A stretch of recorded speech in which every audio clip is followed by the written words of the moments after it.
Hey guys, CEO Cannon here from Fiction Atlas Press, and I'm bringing you your monthly marketing tip.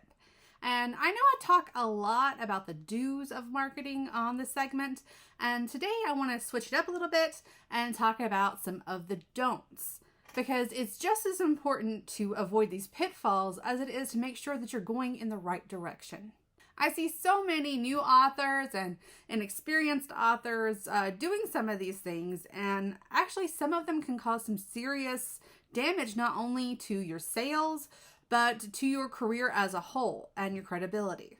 So, what is the first don't? The first one that I would say would probably be these buy my book posts. We're going to start off with baby steps. Buy my book posts are mostly just annoying. They don't send the right message to your reader. They don't make your reader feel like they are a valued person. They make your reader feel like a number and that you're just trying to get their money to sell your product and that you don't really care about them or their experience. And that's not what social media is for. So putting posts up on all of your social medias with constant buy my book, that's the only thing that you ever post is, hey, will you buy this? Buy this now. This is on sale. Come buy this. That is not what people want to see when they get on social media. And it's not a way for you to really get to know that reader and develop a relationship with them, which is the point of social media and, having fans. The next thing is kind of related, and I see a lot of new authors do it, is DMing people to buy your book, which I think is even worse than posting on your own profiles. Nobody wants to get that random DM, especially like authors that are more successful, authors that have a lot of following or that are really busy in the first place. They don't want their DMs filled up with people like, hey, will you buy my book? My book is out. You need to support your fellow authors and buy this book. Authors are not the people that you want buying your book. Yes, some of us will buy your book, probably, if it is our genre, if it is something that we think we'll enjoy, or if we really want to support you. And usually that is because you're a good friend and you've supported us or something. But authors are not the person that you want to buy your book. You want to find your niche audience and the people that would really enjoy it and get them to buy it. And DMing people is not the way to do that. It's just looked down upon. It can get you shunned out of certain communities. And it's just a very, very unprofessional. Next, we're going to move on to something that's a lot more damaging. Follow for follow threads. I know a lot of people do this and you're like, oh, I want to support my fellow authors. Yet again, supporting your fellow authors is great. You can do that in a whole bunch of different ways, but following them on another platform, if you don't genuinely like their content, if you're not reading their books or reading even the same genre that their books are, it's not going to help them. It's actually going to confuse the algorithm of whichever platform that you're following them on. And it's not going to help them in any way. It's actually going to harm who they reach. And I know a lot of people think that's the best way to get started. And that's how you get a lot of followers. But if you're getting dead followers that don't actually engage with your content, then they're useless in the first place. It's much better to have a few followers who are highly engaged with whatever that you're posting, which is hopefully not buy my book posts, and have them, commenting and liking and reacting. That's much better than having 10,000 people who never say anything, never even look at your post, because if they don't interact, especially like on things like Instagram and TikTok, if they don't interact with whatever you're posting, after a while, Instagram and TikTok, they'll stop showing them. Same thing with Facebook, they'll stop showing your content. So really, it's just a meaningless number that is not helping you advance, not helping you make any more sales, none of that. Now we're going to get on to something that's much, much more sinister, which is and I think a lot of people don't know how sinister it is because they haven't put it into context when they think about it. But I'm talking about using copyrighted images and videos.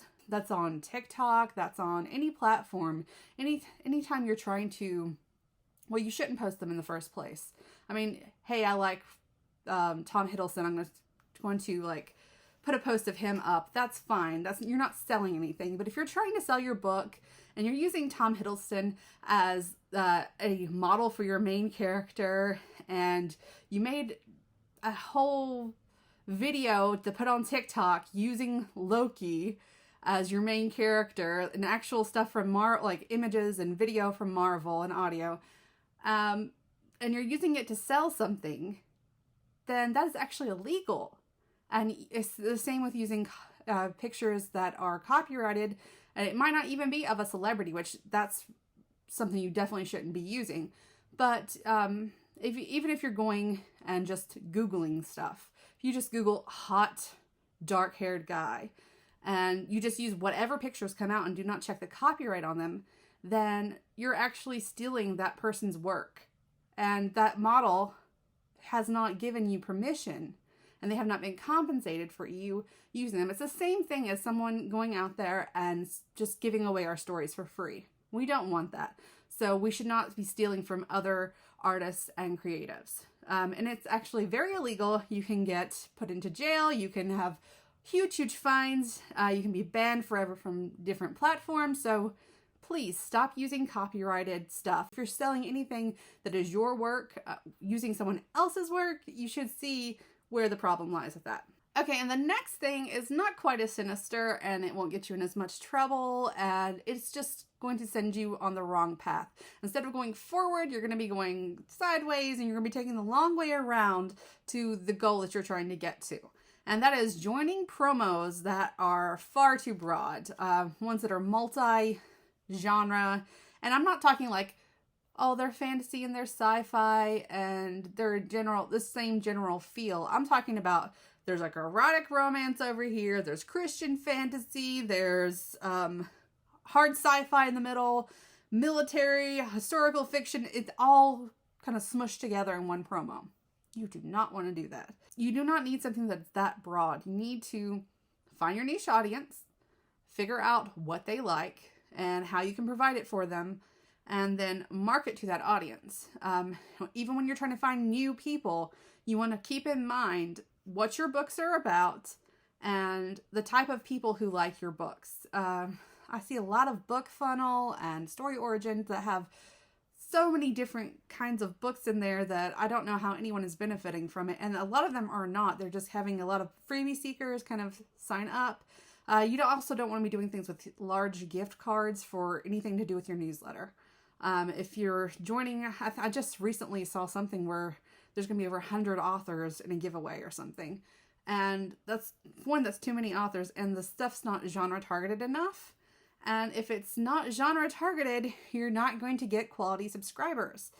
I don't know how many times I've probably said this on just this segment, but you want people who are your niche, who write in your genre. So keep that in mind with any type of promo. If you're list building, if you're giving away freebies or something on BookFunnel or on any of those sites like that, if you're joining a multi-author giveaway, whatever you're doing, try to keep it very nailed down to your type of readers. And you need to make sure you can discover exactly who your type of readers are. I promise you, you will do 1,000 times better with a small group of people who really like what you're doing than a huge bundle of people who have no idea who you are or why you're suddenly emailing them. So, okay, and the last tip that I have for you is don't see other authors as competition. A lot of people say, oh no, she's writing the same kind of book as I am, and I bet she's going to be even better at it than I am. Have some confidence in yourself and befriend that other person, and you guys could collaborate together. You could do giveaways together. You could do newsletter swaps. There's a lot of things that you could collaborate with that other person and make you both more sales and have a bigger influence than just saying, oh, I want to stay away from her. I don't want to get involved with him because I don't want him stealing my ideas, or I don't want him to steal my readers, or, all those other crazy things that come with thinking that other people are your competition. Especially indie authors, we are not each other's competition. We are each other's cheerleaders. We are here to help, and you helping us will help you. It's kind of like a karma thing. What goes around comes around, and we remember who helped us and we help them back. Okay, that's all for me this month. I hope you guys have a wonderful February, and I will see you next month. Also, if you have any questions, remember you can always email me at info@fiction-atlas.com. And you can always message me on social media. I usually get back to those pretty quickly. Bye!